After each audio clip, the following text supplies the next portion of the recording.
Eu quero saudar todos os irmãos com a graça e com a paz do Senhor. Quero também saudar os nossos irmãos que nos acompanham pela internet.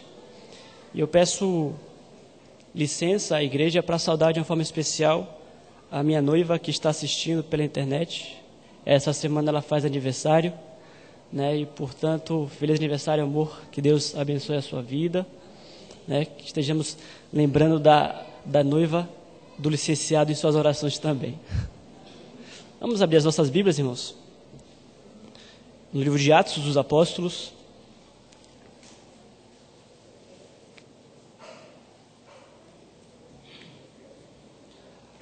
Atos dos Apóstolos, capítulo 6.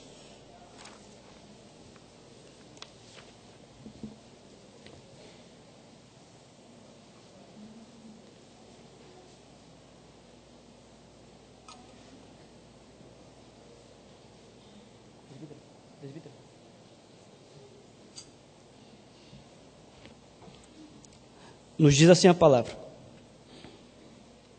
Ora, naqueles dias, multiplicando-se o número dos discípulos, houve murmuração dos helenistas contra os hebreus, porque as viúvas deles estavam sendo esquecidas na distribuição diária. Então os 12 convocaram a comunidade dos discípulos e disseram: Não é razoável que nós abandonemos a palavra de Deus para servir às mesas. Mas, irmãos, escolhei dentre vós 7 homens de boa reputação, cheios do Espírito e de sabedoria, aos quais encarregaremos deste serviço. E quanto a nós, nos consagraremos à oração e ao ministério da palavra. O parecer agradou a toda a comunidade, e elegeram Estevão, homem cheio de fé e do Espírito Santo, Filipe, Prócoro, Nicanor, Timão, Pármenas e Nicolau, prosélito de Antioquia. Apresentaram-nos perante os apóstolos, e estes, orando, lhes impuseram as mãos. Crescia a palavra de Deus, e em Jerusalém se multiplicava o número dos discípulos. Também muitíssimos sacerdotes obedeciam à fé. Vamos orar? Santíssimo Deus, queremos louvar o Teu nome nesta manhã, mas também queremos ser edificados pela Tua palavra, Pai. A Tua igreja se encontra aqui agora, presente e unida, todos com corações sinceros em Tua presença, ansiosos, Deus, por saber qual é a Tua vontade nas nossas vidas. Te pedimos e suplicamos que o Teu Espírito Santo, Senhor, possa iluminar os nossos corações, aclarando todas as verdades aqui ensinadas, Senhor. No nome de Jesus, amém. Em uma fábrica de pasta de dente havia um problema. Essa fábrica de pasta de dente, ela estava fornecendo algumas caixas vazias aos supermercados. E este problema se dava justamente por conta da linha de produção. Aqueles que estão envolvidos e que conhecem um pouco de design de linha de produção sabem quanto é difícil você fazer com que numa linha de produção tudo aconteça no mesmo tempo, na hora certa, para que o produto final saia 100% perfeito. Então, aquela empresa de pasta de dente estava perdendo muito mercado por causa disso. Eram muitas as reclamações dos mercados que recebiam as suas pastas, na verdade, caixas vazias. Diante daquele problema, a direção da empresa resolveu chamar os principais daquela corporação e dar início a um projeto. E assim eles fizeram. Calcularam orçamentos, eles solicitaram também outros fornecedores, engenheiros e tudo mais. E 6 meses depois de gastarem $8 milhões, o resultado final parecia um sucesso. Na verdade, foi um sucesso. Tudo no prazo, tudo certinho. Eles resolveram um problema instalando balanças de precisão na esteira. Então, toda vez que a caixa estava vazia, a balança apontava, um alarme era soado, luzes acendiam e a linha de produção parava. Algum funcionário ia até ali, pegava aquela caixa vazia e pronto, o problema estava resolvido. Então, as reclamações acabaram. E, além do mais, como se não bastasse isso, a empresa ela começou a alcançar mais mercado. começou a difundir mais e começou a crescer mais também. Assim como as empresas, meus irmãos, as fábricas e tudo mais nas nossas vidas. As igrejas também precisam de soluções para os seus problemas. Nós, quando abrimos Atos dos Apóstolos e quando lemos o capítulo 6, nós vamos encontrar uma igreja com problema. Uma igreja que apareceu e que enfrentava neste momento um problema. Esta aqui é o que Lucas vai descrever como a primeira igreja de Jerusalém. Na verdade, a primeira igreja do mundo. A igreja que era dirigida pelos próprios apóstolos. E é interessante nós aprendermos desde aqui que até mesmo esta primeira igreja dirigida pelos próprios apóstolos tinha problemas. A igreja primitiva tinha os seus problemas também. Lucas vai descrever que Jesus Cristo comissionou os discípulos para pregarem o evangelho e fazer discípulos. E os discípulos estavam fazendo justamente isso. Operavam milagres e a comunidade estava se convertendo pelo Espírito Santo à igreja do nosso Senhor. Lucas vai começar o capítulo 6 dizendo que o número dos discípulos estava aumentando.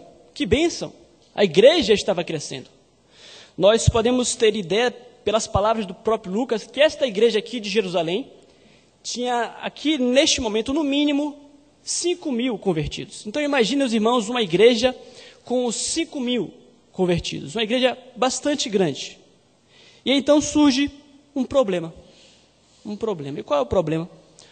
Os judeus que tinham sido criados fora de Israel, os que falavam somente o grego, eles começaram a se queixar de que as viúvas deles estavam sendo deixadas de lado na distribuição diária de alimentos em comparação às viúvas que nasceram em Israel e que falavam aramaico, ou hebreu também. Então, diante disto, eles tinham ali configurado um problema. Então, eles levam este problema até os 12 apóstolos, e os 12 apóstolos, eles convocam uma espécie de assembleia com os cristãos, aqui chamados de discípulos, e eles anunciam a essa assembleia a que conclusão eles haviam chegado. Eles entenderam que eles não deveriam gastar o tempo que estava sendo investido na ministração da palavra, no ministério da palavra, dirigindo o programa de distribuição de alimentos. Então, para que pudessem dedicar-se ao ministério da palavra, os apóstolos propõem à igreja que se fizesse uma eleição de 7 homens cheios do Espírito Santo, sábios e com bom testemunho, e estes homens iriam compor uma diretoria, e essa diretoria então iria dirigir este programa de distribuição de alimentos. Lucas também vai nos falar que houve uma reação, e a reação foi positiva. Todos concordaram com aquela proposta.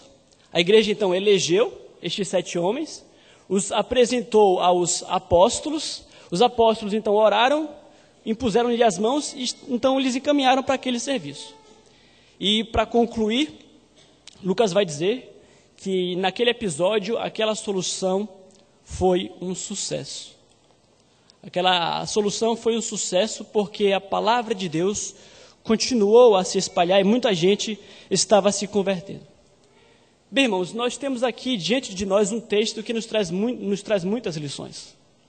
E nós podemos aprender a lidar com os nossos problemas, aprendendo com os problemas da própria igreja primitiva também. Então, esta passagem nos ensinará nessa manhã que, diante dos problemas, a igreja deve, antes de tudo, ajudar os seus pastores a que possam se dedicar ao ministério da palavra e à oração. 2 perguntas surgem quando nós fazemos essa afirmação. A primeira pergunta é: por quê? Por que a igreja deve ajudar para que os seus pastores se dediquem ao ministério da palavra e à oração? E a resposta para a primeira pergunta é: a igreja precisa ajudar porque o ministério da palavra nunca pode parar. A igreja precisa ajudar porque o ministério da palavra nunca pode parar. Para nós conseguirmos entender perfeitamente o que Lucas está dizendo aqui, é preciso, antes de mais nada, nós definirmos o que é ministério da palavra. Nós não vamos a lugar nenhum se não conseguirmos entender o que é o ministério da palavra, e o próprio Lucas responde isso. Acompanhe comigo, capítulo 5, no versículo 41. O último versículo antes do capítulo 6. Capítulo 5, versículo 41. E eles se retiraram do sinédrio, regozijando-se por terem sido considerados dignos de sofrer afrontas por esse nome. E todos os dias no templo e de casa em casa não cessavam de ensinar e de pregar Jesus, o Cristo. Então, irmãos, Lucas aqui ele faz uma pequena conclusão daquilo que ele já vem falando até então. O que ele vai dizer é que o ministério da palavra da parte dos apóstolos consistia justamente em, nas casas e no templo, anunciar que Jesus é o Cristo. Jesus é o Messias. A grande tarefa dos apóstolos era abrir as Escrituras, os profetas, como nós vamos ver Pedro fazendo lá em Pentecostes, abrir Joel, abrir ali no livro dos Salmos e apontar, olha, este aqui, a que os profetas falam, é Jesus Cristo, a quem vocês crucificaram. O ministério da palavra por parte dos apóstolos consistia justamente de irem ao templo e de casa em casa pregar e ensinar que Jesus é o Cristo. Os judeus precisavam entender aquela mensagem. Precisavam entender que aquilo que foi prometido a eles havia se cumprido em Cristo. De modo, meus irmãos, que este é o ministério da palavra. É isto a preocupação dos apóstolos aqui. Mas nós vamos ver que os apóstolos não faziam somente isso. Devido ao grande número de pessoas que se convertiam ao cristianismo, os apóstolos também prestavam certa assistência social aos necessitados da igreja. É preciso entender, por exemplo, que naquela época, as viúvas elas não recebiam assistência por parte do Estado como se recebem hoje. Naquela época não havia INSS, nem pensão, nem previdência social ou o que fosse. Se as viúvas elas não fossem ajudadas e não tivessem filhos, por exemplo, elas passariam grandes dificuldades. E a igreja, ela se prestava também a dar este serviço, a ajudá-las no que necessário. E como se dava esta ajuda? Como é que a igreja prestava assistência àqueles mais necessitados? Lucas também responde. Atos capítulo 4, versículo 34 e 35.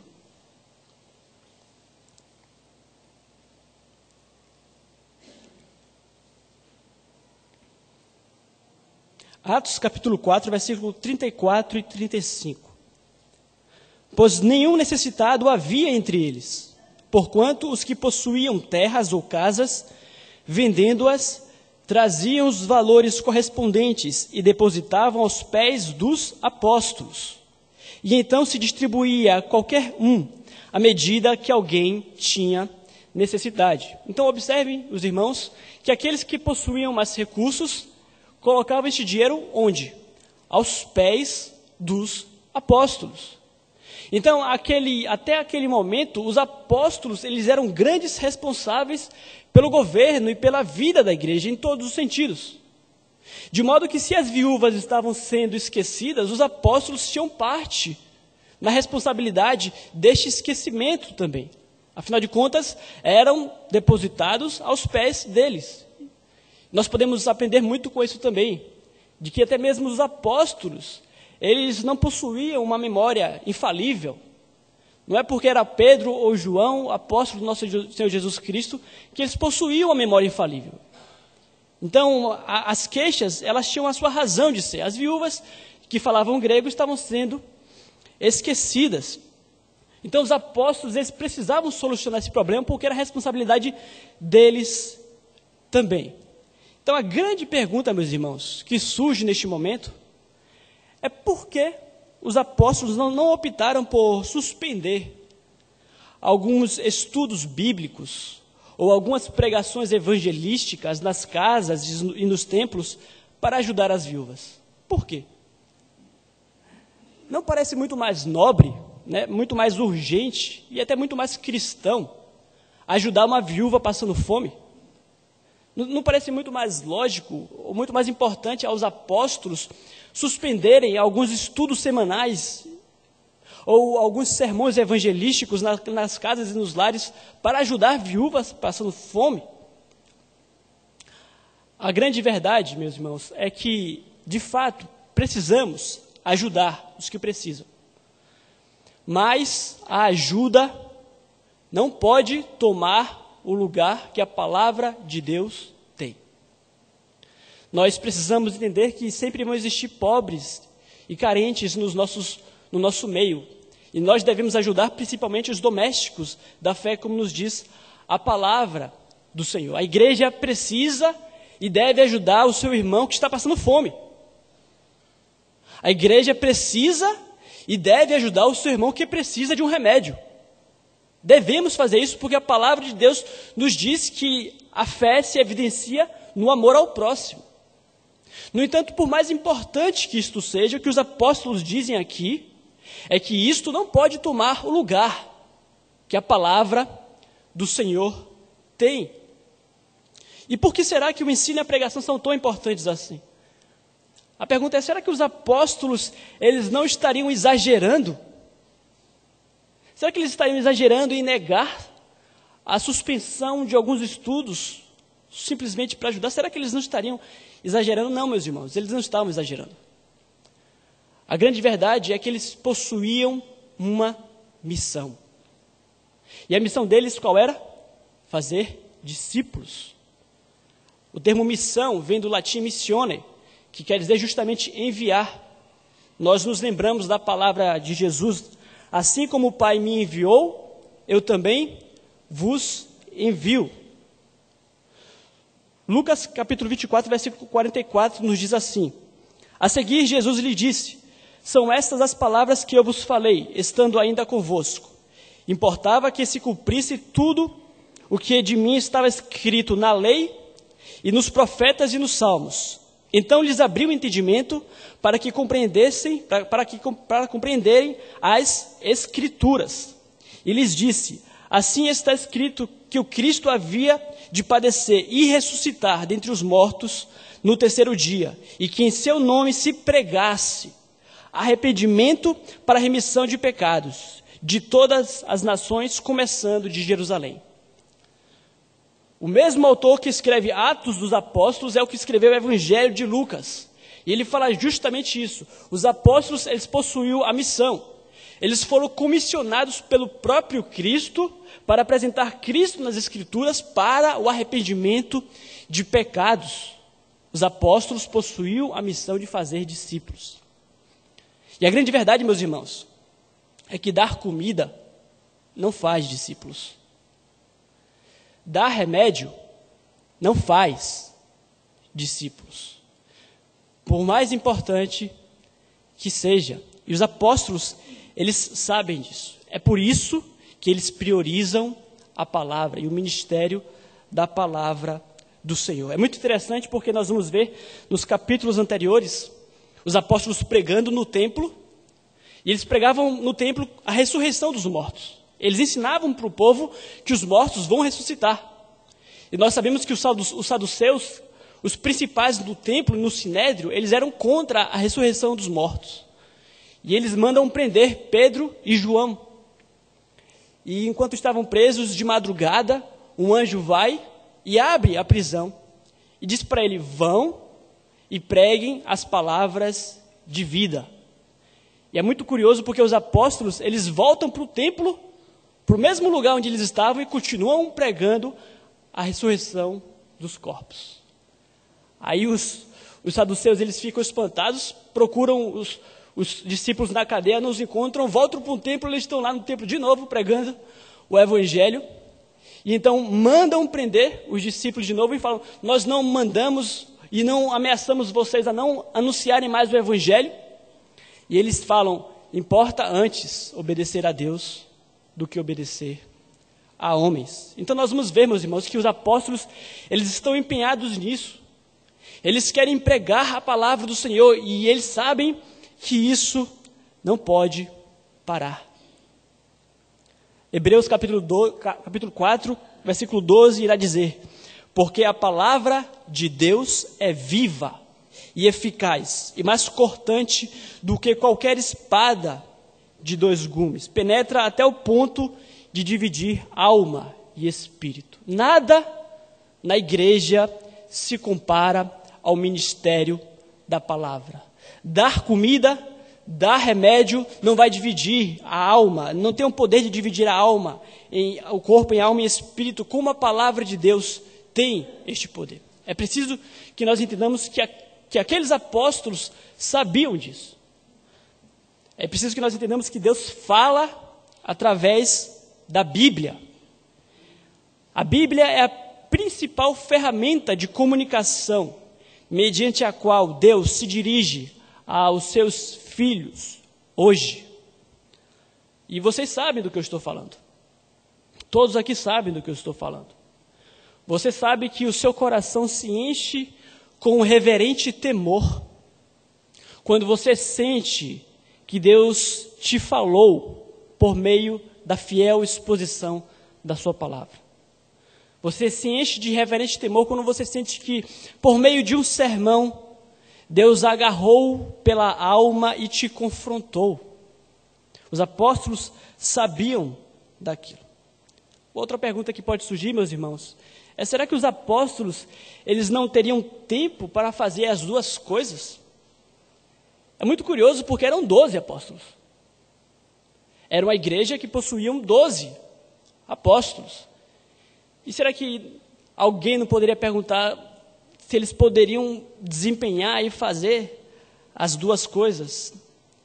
A grande questão, meus irmãos, é que dedicar-se ao ministério da palavra e à oração requer tempo. Requer tempo. Lucas, ele vai retratar os apóstolos e toda a igreja orando o tempo todo. Orando o tempo todo. Eu vou fazer a leitura de alguns versículos, só para os irmãos terem uma ideia. Capítulo 1, versículo 14. Todos perseveravam unânimes em oração com as mulheres, com Maria, mãe de Jesus, e com os irmãos dele. Capítulo 2, versículo 42. E perseveravam na doutrina dos apóstolos, na comunhão, no partir do pão e nas orações. Capítulo 4, versículo 29 ao 31. Agora, Senhor, olha para as ameaças e concede aos teus servos que anunciem com toda intrepidez a palavra, enquanto estendes a mão para fazer curas, sinais e prodígios, por intermédio do nome do teu santo servo Jesus. Tendo orado, tremeu o lugar onde estavam reunidos, e todos ficaram cheios do Espírito Santo, e com intrepidez anunciavam a palavra do Senhor. O ministério da palavra, meus irmãos, exige tempo de oração. Pedro, João ou o apóstolo que fosse, por mais que fosse o apóstolo de Cristo, eles tinham plena consciência que se não orassem e se não conseguissem da parte de Deus o poder para pregar com intrepidez, de nada lhes adiantaria abrir a palavra do Senhor e falar. Eles tinham plena consciência disso e a história revela isso. A história vai falar que Pedro era analfabeto e que o sinédrio ficou de boca aberta quando viu Pedro pregar, porque aquilo não veio dele, aquilo veio do poder de Deus. Os apóstolos, eles tinham entendimento e consciência que, apesar de apóstolos, precisavam orar para que Deus manifestasse seu poder na pregação da palavra. Irmãos, orar requer tempo. Orar requer tempo. Nós nos lembramos, por exemplo, do profeta Daniel. Daniel, ele orava 3 vezes ao dia. Eu posso imaginar Daniel acordando cedo, abrindo a janela da sua casa e passando um bom tempo ali em oração. Posso imaginar Daniel, um pouco depois do descanso do almoço, abrindo a sua janela e também passando um bom tempo ali em oração. E eu posso imaginar o profeta Daniel, antes de dormir, abrindo a sua janela e passando ali um bom tempo de oração. Orar requer tempo. Eles poderiam fazer as duas coisas ao mesmo tempo? Talvez pudessem. Mas eles não estavam interessados em abrir um salmo qualquer e falar qualquer bobagem. Eles queriam dedicar-se ao ministério. Eles queriam dedicação ao ministério da palavra do Senhor. A segunda pergunta, meus irmãos, além do porquê devemos ajudar, é como a igreja pode ajudar os seus pastores a que se dediquem ao ministério da palavra de oração. Versículo 3, nós vamos ver aqui a resposta deles. Mas, irmãos, escolhei dentre vós 7 homens de boa reputação, cheios do Espírito e de sabedoria, aos quais encarregaremos deste serviço. A igreja pode ajudar, participando responsavelmente do seu próprio governo. A igreja pode ajudar, participando responsavelmente do seu próprio governo. Uma dúvida que nos surge também neste momento é: por que será que os apóstolos, eles próprios, não nomearam aqueles que ficariam responsáveis pelo programa de distribuição de alimentos? Nós nos lembramos, por exemplo, do episódio de Moisés, lá no livro de Êxodo, quando, atarefado e com muitas coisas a fazer, o seu sogro Jetro aconselha a Moisés que divida a sua tarefa com outras pessoas. E é mais ou menos o que acontece aqui. Mas temos uma pequena diferença. Naquela oportunidade, quem elegeu foi o próprio Moisés. Aqui nós vamos encontrar os apóstolos delegando esta tarefa à própria igreja. A igreja deveria eleger.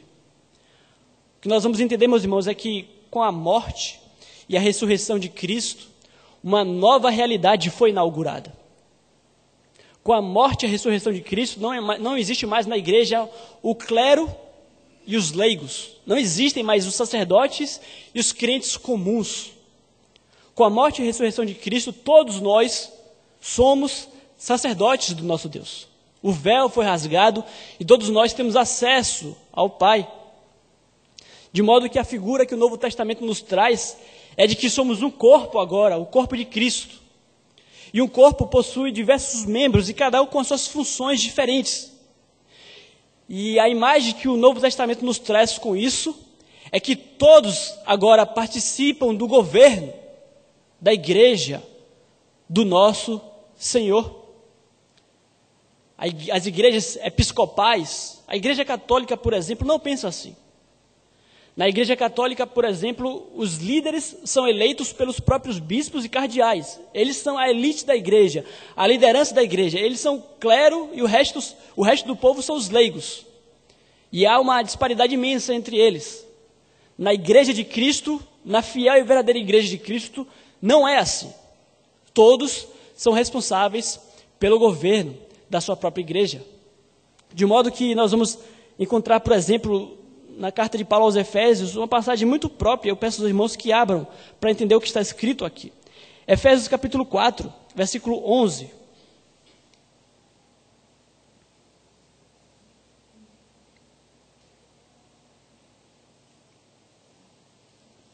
Efésios capítulo 4, versículo 11. Diz assim a palavra: e ele mesmo concedeu uns para apóstolos, outros para profetas, outros para evangelistas e outros para pastores e mestres, com vistas ao aperfeiçoamento dos santos, para o desempenho do seu serviço, para a edificação do corpo de Cristo. Versículo 15. Mas, seguindo a verdade em amor, cresçamos em tudo naquele que é o cabeça, Cristo, de quem todo o corpo, bem ajustado e consolidado pelo auxílio de toda a junta, segundo a justa cooperação de cada parte, efetua o seu próprio aumento para a edificação de si mesmo em amor.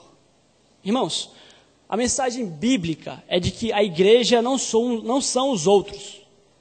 A igreja sou eu e a igreja é você. Somos um. Não tenho dúvidas de que os apóstolos aqui estavam ensinando que ao participarem de uma assembleia, responsavelmente elegendo os seus ministros também, aqueles homens estavam ensinando que todos participam do governo da igreja do Senhor. E por que, na verdade, nós vamos encontrar aqui 3 critérios para a eleição? Porque os apóstolos precisavam dirigir esta eleição. E o que eles disseram com isso é que, apesar de participarmos, não basta sentarmos no banco e darmos o nosso voto. É preciso participar, mas participar de forma responsável. É preciso participar, mas participar de forma responsável. Alguns irmãos, por exemplo, aqui, não possuem muito tempo para ajudar na igreja como alguns outros irmãos ajudam.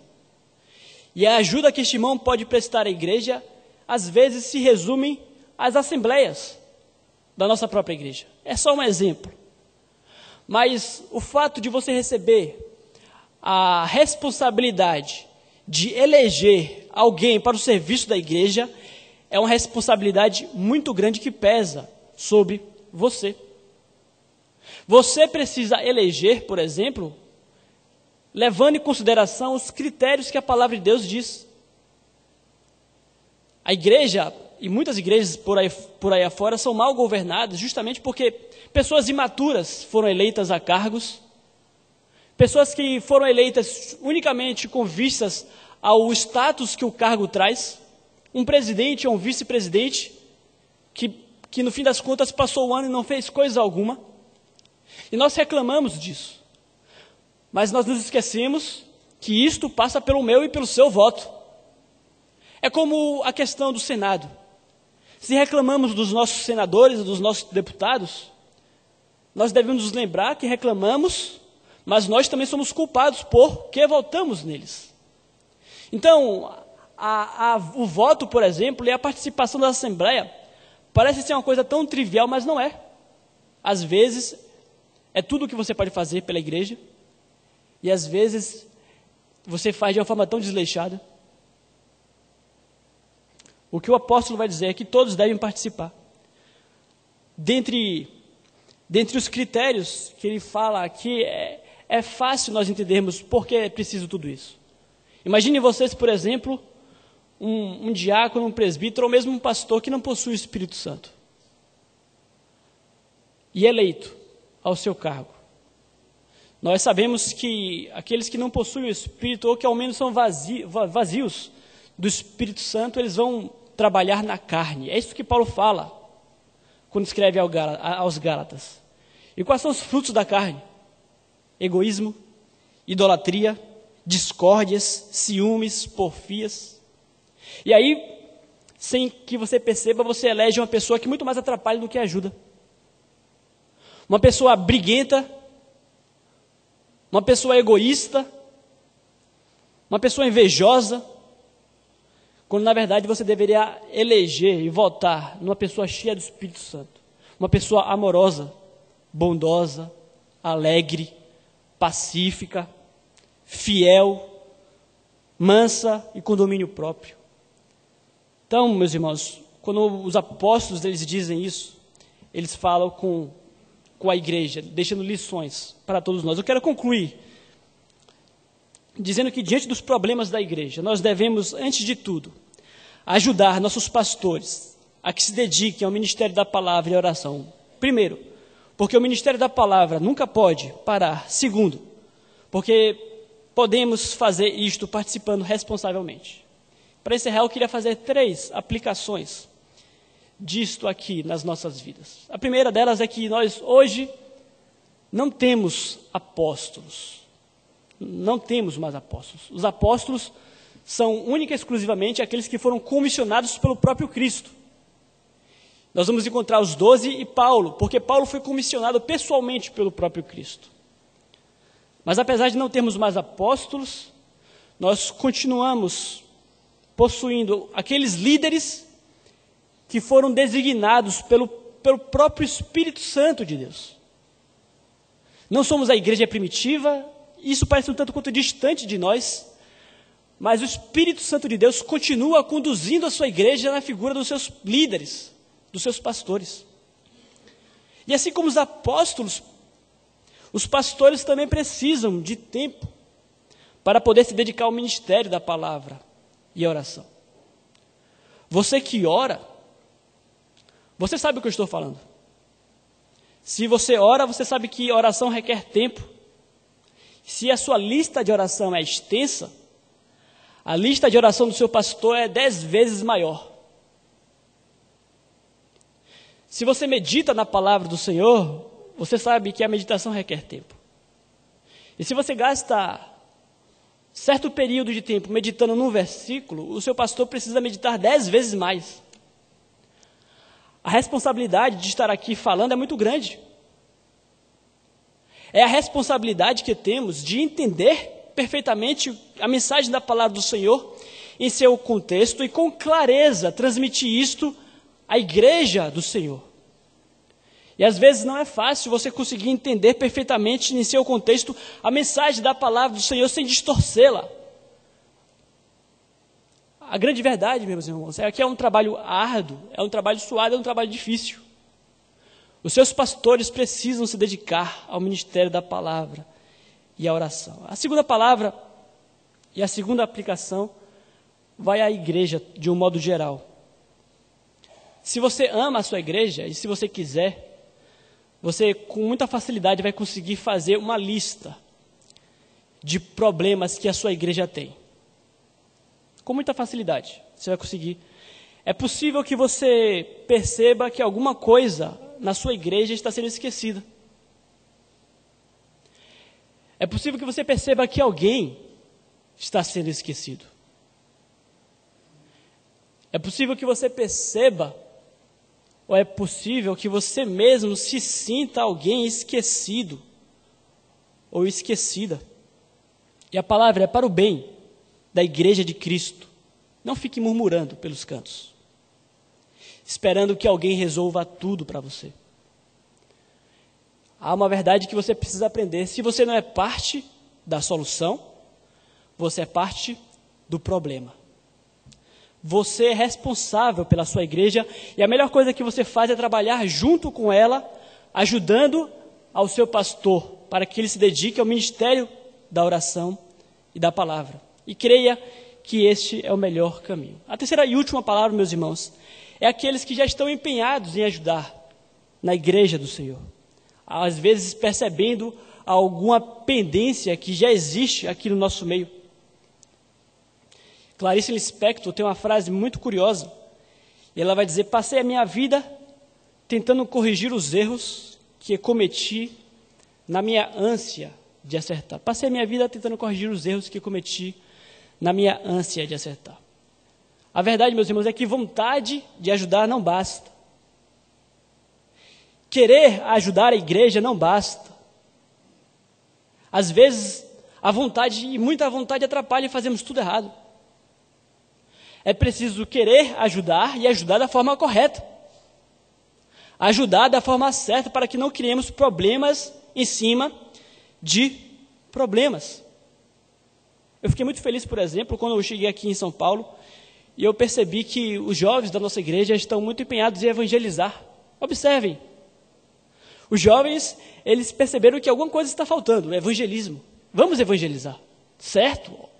Vamos fazer da forma certa. E aqui eu quero abrir um parênteses, quando nós falamos acerca de ministério da palavra do Senhor. E aqui eu abro meu coração quando eu digo isso. Eu creio que o ministério da palavra do Senhor passa pelos métodos. E passa por aquilo que nós aprendemos aqui em Atos dos Apóstolos. O ministério da palavra do Senhor passa pelo ensino e pela pregação. Sinceramente, creio que é possível nós comunicarmos a mensagem da palavra por meio de uma dança, ou de uma coreografia, ou de um teatro, ou de uma enquete. Eu já vi belíssimas enquetes retratando o evangelho da palavra. Já vi belíssimas enquetes. Mas nada disso, nem de longe, tem um alcance que a fiel pregação e o ensino da palavra tem. Nós observamos, por exemplo, Pedro sendo utilizado por Deus em um único sermão.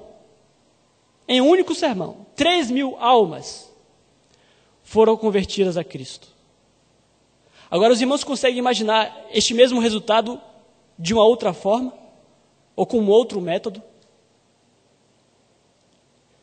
A grande lição que os apóstolos vão deixar é que não devemos, de hipótese alguma, a despeito daquilo que percebemos que está sendo esquecido, não podemos, em hipótese alguma, esquecer ou abandonar, segundo as palavras deles, o ministério da palavra para servir as mesas.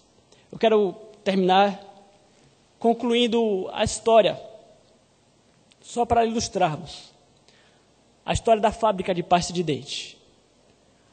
A solução havia chegado. Eles descobriram ali uma forma de, instalando balanças, resolver o problema das caixas vazias. Eles haviam gasto 8 milhões de dólares naqueles projetos. Passou-se um tempo, o diretor daquela indústria resolveu analisar os resultados num relatório. E ele descobriu que faziam 3 meses que as balanças não apontavam nenhuma caixa vazia. E ele achou estranho, não é possível. 3 meses, eu acho que esse relatório está errado. Então eu vou conferir. E ele foi conferir. Quando ele chegou na esteira de produção, ele olhou um pouco mais à frente e ele percebeu que tinha um ventilador. Um ventilador. E aquele ventilador estava soprando sobre as caixas. E aí ele perguntou para os seus operários o motivo daquele ventilador, e um dos operários falou, foi um dos nossos operários que colocou esse ventilador aqui, porque ele estava cansado de toda vez ter que parar a produção, toda vez que o alarme soava, e tirar a caixinha de cima da balança. Ele teve uma ideia melhor. Ele colocou o ventilador, e aquele ventilador de 20 dólares jogava as caixas vazias para o lixo. Gastaram 8 milhões e com 20 dólares aquele problema estava resolvido. Às vezes, meus irmãos, as soluções para os nossos problemas não são muito complexas. As soluções são mais simples do que nós possamos imaginar. Vamos orar? Santo Deus, eterno Pai, nós louvamos ao Teu nome pela Tua palavra que nos instrui e nos alimenta. Louvamos a Tua palavra, Deus, porque ela nunca envelhece e nunca caduca, Pai. Louvamos a Tua palavra porque ela é eterna e, como o autor Hebreus vai dizer, ela é viva para nos ensinar eternamente. Ó Deus, que ela possa germinar em nossos corações para que possamos pô-la em prática. Que este entendimento e este conhecimento possa perdurar nas nossas vidas enquanto igreja de Jesus Cristo. Ajuda-nos, Senhor. Essa é a nossa oração. No nome de Jesus, amém.